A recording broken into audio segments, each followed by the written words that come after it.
And I'd like to introduce them to you. I'm going to start all the way at the far end. This is Paul Clausen. And typically, Paul is always here, but Paul is one of those guys that you never see because he's up in the booth working with Chris and Debbie, and Matt's up there, or Mike is up there. But Paul Clausen is our first guest, and then next to Paul is Pat Pepe. Wave your hand, Pat. That's, if you don't know Pat, that's Pat. And next to Pat is Lisa Reale. And next to Lisa is Brandon Munn. He's the Southern boy, new to our staff, so you've probably seen him up on stage a few times. And today, we're continuing our series on Are You Ready to Win? And in the first week, we kind of did an introduction, and we really looked into 2 Peter chapter 1 and found those principles that are really overarching in any aspect, in any area of our life. If you would look at any success story, you will find those principles, those elements in anyone who's had success in their life. Whether it be in a spiritual dimension, or in business, or in education, or wherever.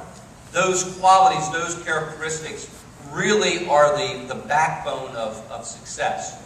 And so this morning we're going to be looking at the area of health.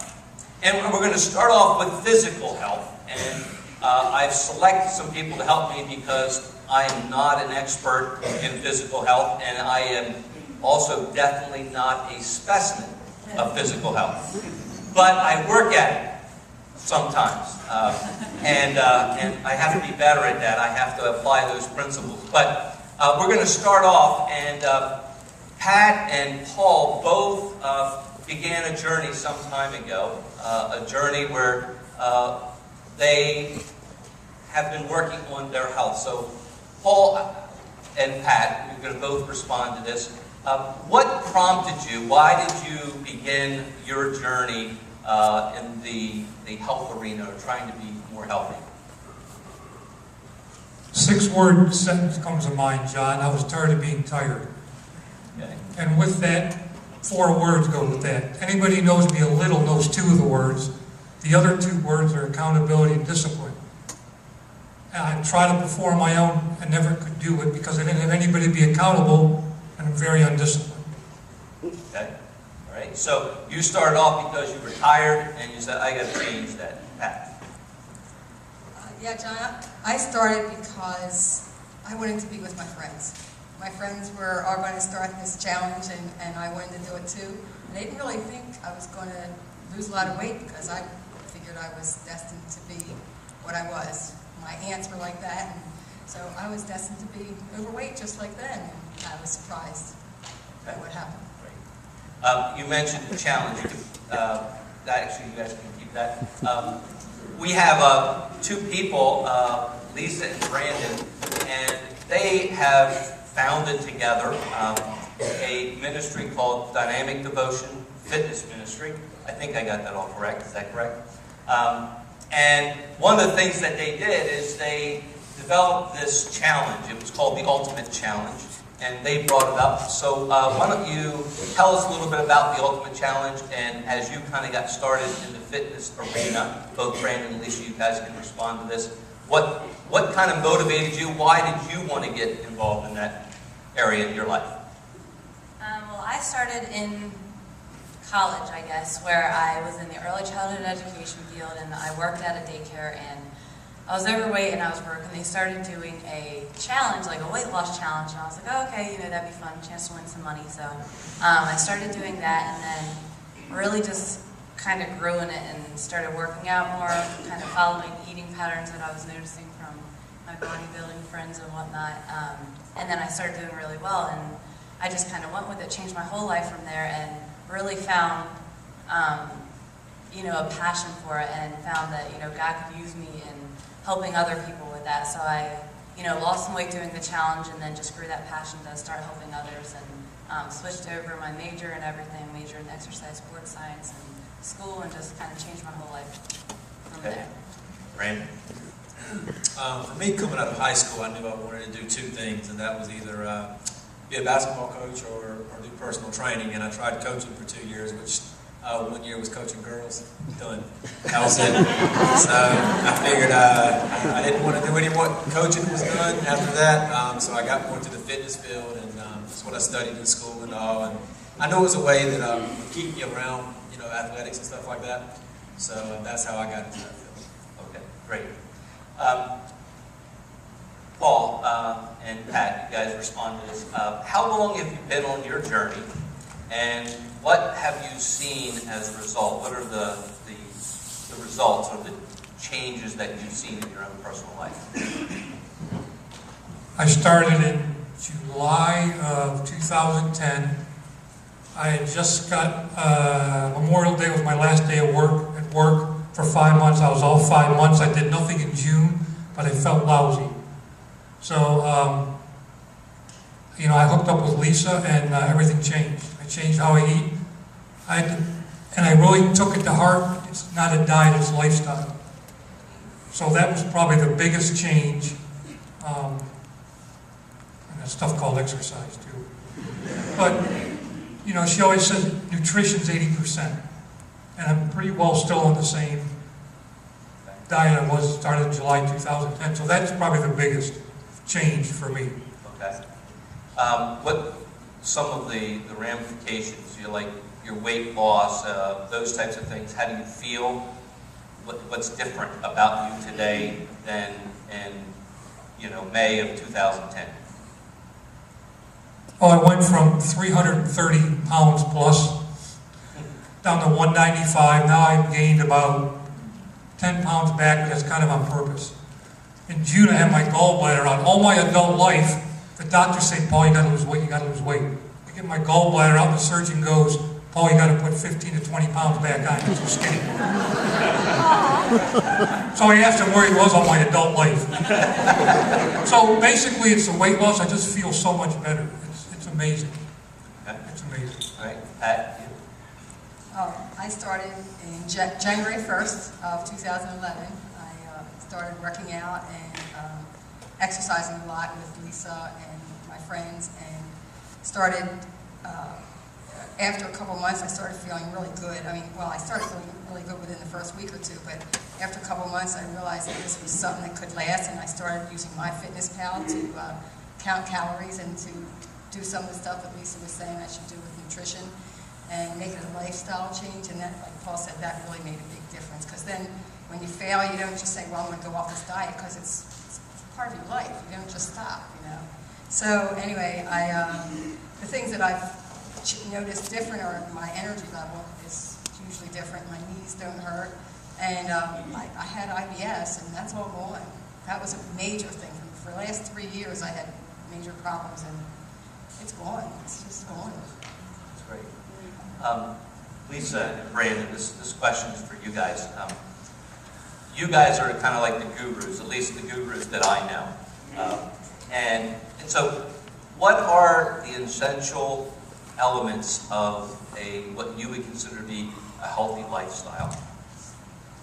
I think some of the essential elements that I think of are, one thing that they both hit on, like why they're doing it. Find your motivation. What is your reason for changing? If it's for, prom or something, or, a single event coming up, a lot of times people tend to just get ready for that event and then it's over with. So finding your motivation. For me, that motivation is honoring God with my body. 1 Corinthians 6:19-20 talks about how our body is not our own, and to honor God, with our body. This is His temple right here, so just working to honor Him, and the healthier we are, the more efficient and more effective we can be for Christ.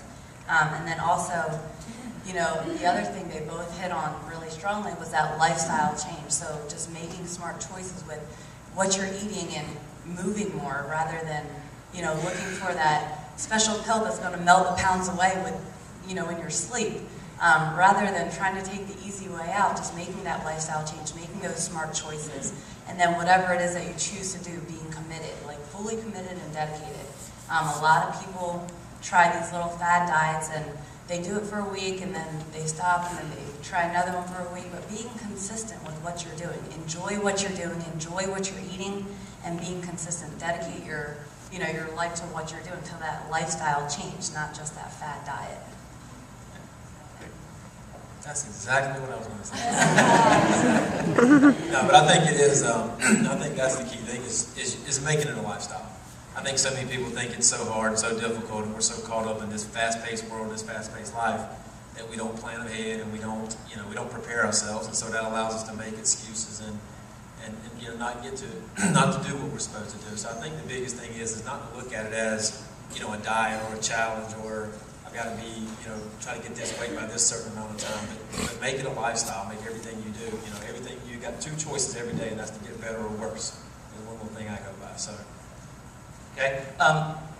When we talked a little bit beforehand, you Brandon, shared with me like 5 things that you thought were like the essential ingredients of a lifestyle, a healthy lifestyle. Do you remember those, or did you just make those up when you were talking? I think we talked about nutrition. We talked about working out, rest, stretching, and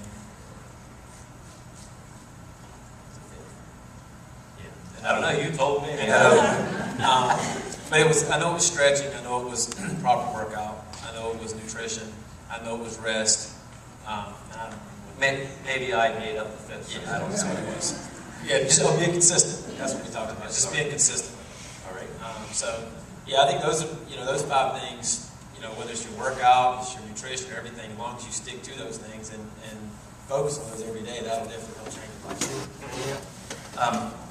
Yes. I think even with the consistency, a lot of people talk about the energy levels and just the mindset that they get, when you're working out, and how you just feel so much better about it. And it's not just about the physical exercise, but that spiritual exercise too, resting in God and letting, listen to what God says about us, about our bodies, and just being consistent in our prayer life, in our time with God, and being consistent in our workouts, and, changing our body physically for Him.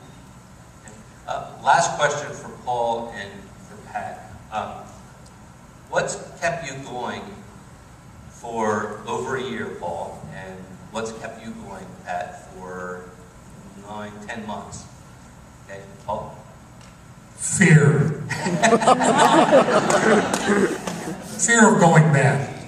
Yeah, okay. That's, Okay, all right. that's basically it. Well, I have to be honest and say, for me, I still have more to go, so I can't quit yet. But I don't want to quit. I enjoy the things that I do with the good friends that I have, and I guess for me, the motivation is just knowing that I'm honoring God with my working out and just doing the right thing for my body to live longer and serve Him longer. Okay. Brandon and Lisa, we hit on like exercise, stretching, there's this physical activity side, and then there's this kind of like input or the nutrition, the eating. Okay, so we're going to look at those 2 things. And Lisa, what would you describe for us what you think is a good, healthy eating pattern? What does that look like? Well, I could go on a lot about that, but Okay, we have just a 1-minute synopsis of that. No, there's a lot to nutrition, but basically, what I tell people, enjoy what you're eating. There's so much information everywhere you turn about healthy eating, making smart eating choices, and I think most of us basically know what good eating choices are, and if not, we can talk to someone or we can find it on the internet, what the good food choices are. It's about being disciplined and eating and actually, doing it, being consistent with it. One of the main things that people tend to get wrong with the eating is making those poor choices, number 1. Portion size is number 2. You go to any restaurant, they give you a big plate that should probably feed you for about 5 meals. And here we are, gorging our faces in because we paid for it, so we're going to eat it. So the portion size is a huge thing. And then eating frequently throughout the day. I know I used to eat 1, maybe 2 meals a day. And a lot of times you'll hear people say, you better eat a lot right now because you're not going to get to eat for, 7 more hours. So just eating consistently, getting your metabolism going. We all think that, our metabolism is the way it is. That's just how it is. It's slow or it's fast or whatever it is. But you can you have input on your metabolism. So if you eat frequently throughout the day, I always say, every 30 hours you should be eating small meals, not to where you're in that food coma where you eat so much and then you just have to sit there because you can't move, but just making those smart eating choices, eating, 6 times a day, and being consistent with it, enjoy what you're eating. And can I just say something that I wanted to say?